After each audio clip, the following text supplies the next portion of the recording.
Welcome back to Now We're Talking. My guests today are Catherine Cockbain and Adam Johnson, who join me to talk about the day's top trending topics on social media. Don't forget that you can join in with the discussion as always. You can tweet us at That's Manchester or text us on 07548 200 007. Make sure you start your text with the word talk. Now then, this weekend there's a bit of a treat in the sky. The moon makes its closest approach to Earth and it coincides with a total lunar eclipse. It's the first time it's happened since 1982. It won't come around for another 18 years. Will you be out there looking up in the sky this weekend? Definitely. I love things like that. You won't, will you? I will. Well, no. I might. You might. There's a chance of me going to see it. Now, shall I tell you the time then? Yeah, it's tell 1 me the time. o'clock in the morning on Sunday. Will you be up and about? Yes. Yeah, I'll have been watching NFL all night, so I'll be awake for that. Now, these kind of things have been important to us throughout the ages. Now we've got the internet, we've got TV, we've got photographs. I saw a photo on social media today that's given us a kind of insight as to what we're about to see. Because of that, do we even bother doing it, seeing it live? I didn't see the lightning that happened, was it a couple of months ago now? We had really extraordinary lightning. And my dad had actually gone out and videoed it. And so he showed me the video and then I'd kind of seen it through that. But I don't like that. It's not personal enough. When you're not actually standing there looking up in the sky seeing what that thing is, whether it's planets, moons. Do you think, technology and our use of camera phones and all that, has that stopped us watching things live? Are we more likely to go, I'm not going to bother, someone's going to post something about it? Yes, but it has its ups and its downs because sometimes there will be like monumentous events or occasions where you simply cannot make that place, but somebody or somebody from the world will have gone to that place and they will have their phone there recording the majority of it, so you will have the chance to see it, but it does also ruin it at the same time, because that if you were there, that would be a great memory for yourself to actually see it in person instead of seeing it as we've described through a screen. Now that's a good point, because are people now just capturing those images for their own memories, or is it just a case that we've got the phone, we'll take that photo? Because I don't know if you're like me, the family will come round, you take a photograph, that you show the photograph round, and then that photograph's never seen again. Are we just using technology willy-nilly and just filling up the camera with pointless shots now? I think sometimes it can go like that. Like, for example, at concerts, I like to just enjoy it, and I don't like to see it through, especially when somebody holds an iPad up. It's just like, oh, really? You're just going to film the whole thing on that? And it's going to ruin my experience of it, because I don't like watching things through a screen when I'm actually there. But I'll take maybe a couple of pictures and then that'll be it. And I just think, even for kind of phone calls and things, you should just be, you paid the money to be there, or you're at that event, so you should just enjoy it for your own experience. It doesn't matter about anybody else. What do you think, Adam? Do we now see the world through a lens, or are we still witnessing the events as they happen? If we're going back to the concert thing, then I'm a little bit different. I'll take a picture, and if a favourite song comes on, I will video that, because that's a memory that I can look back on. It might not, I might not always remember it in my head, but if I'm just flicking through my phone in a few months' time, find a random video, play it, and then I'll remember, it's one of my favourite bands playing this song, and that's a great memory for me. So you've got that kind of emotional attachment to that. Now we're seeing a lot of these found footage films where people are out filming things. Do you think that is something that's become so normal and it's just going to take over our lives, that we just film everything as it happens? I mean, some of the kind of the funniest videos out there are taken by people just recording either their dogs or the children or whatever.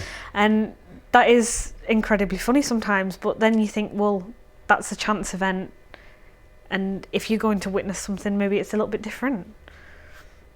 Now that was quite interesting there, because capturing those events, that's the kind of stuff that's filling up social media, that entertains us during the day. So are we actually doing the good thing? I'd say yes, because I think in a way we're documenting the world. Yeah. Because when you studied history at school, everything you were taught was from a book. Yeah. And we were told that is what happened at that particular time on that year, and we just have to accept that. Yeah. We don't have any, well, we do have some proof of some things, but we don't have, like, if there's a particular thing, we might not have any actual evidence that that has happened. Yet if we have video proof, we can actually document the world, and that's fantastic. Now, not only that, it also gives everyone a kind of voice, doesn't it? Because this technology is becoming more affordable, more people have got it. So it's not, do you think that not only are they documenting the world, but it's their voice that's going out there? They're capturing the moments that are important to them. Like, people can even be famous now just from making videos for sites like YouTube, and it's just crazy. Yeah, no. I'm a sucker for those videos. I have spent so many hours of my life just watching YouTube videos after YouTube videos and then thinking, why have I just watched that? But that's how it goes. Now, there's something that actually hit on Facebook yesterday. It's still trending. I don't know if you've seen it yet. There's an infographic that's been released about what happens an hour after you've eaten a Big Mac. Now, there's loads of posts about this, some are funny, some are quite alarming. Have you seen the infographic, first of all? What did you make of it? We saw it last night, and I think it's just one of those things that come around in a cycle again to pretend to scare you, but nobody really takes any kind of heed of it and stops eating Big Macs just because this infographic's out there. Another, was it a soft drink one? Done the same. Coca-Cola. Was it Coca-Cola? Yeah, a couple of weeks ago, and it had done. This is what happens to your body with that amount of sugar, and it's very similar. And I don't think it's ever going to stop people drinking or eating these kind of foods. Have you seen it, and if so, what kind of effect has it had on you? I have seen it. I saw it a few minutes ago, thanks to you. It made me gladful I don't eat Big Macs. You're right. But I think when something like this comes out, initially it will put off a very small amount of people. Yeah. But once everything has died down, a couple of months later, they'll have forgotten all the information that has been given to them, and they'll be going back to it. So I don't really see the point of these. Now, the infographic has suggested that the sugar that's contained within the burger has addictive-like qualities, and it leaves us craving more. Are we actually seeing more new information here, or is it, like you say, just something that's coming round and around and around? I think it's just permanent cycle, and at the end of the day, it's your choice whether you eat that. Yeah. And it's your diet, and if you want to not ruin your body, but that's what they're trying to say it does, by getting addicted to like Big Mac burgers, then that's your choice. And what do you think that everyone knows the dangers of eating fast food, or do you think that there are still people out there who may not be aware of what they're consuming? I think the majority of people are aware of the bad qualities of fast food, and those who aren't, the information is very easy to come by. Just a quick search on Google or something, and you'll find the information you need. But the ones that have come out recently, they've all been about fast food or fizzy drinks. I want to see something different. I want to know what happens to my body if I eat something healthy. Yeah. I want to see. Then you can compare actually what are the differences between eating healthily or eating junk food. Is it very similar, or are there major health differences?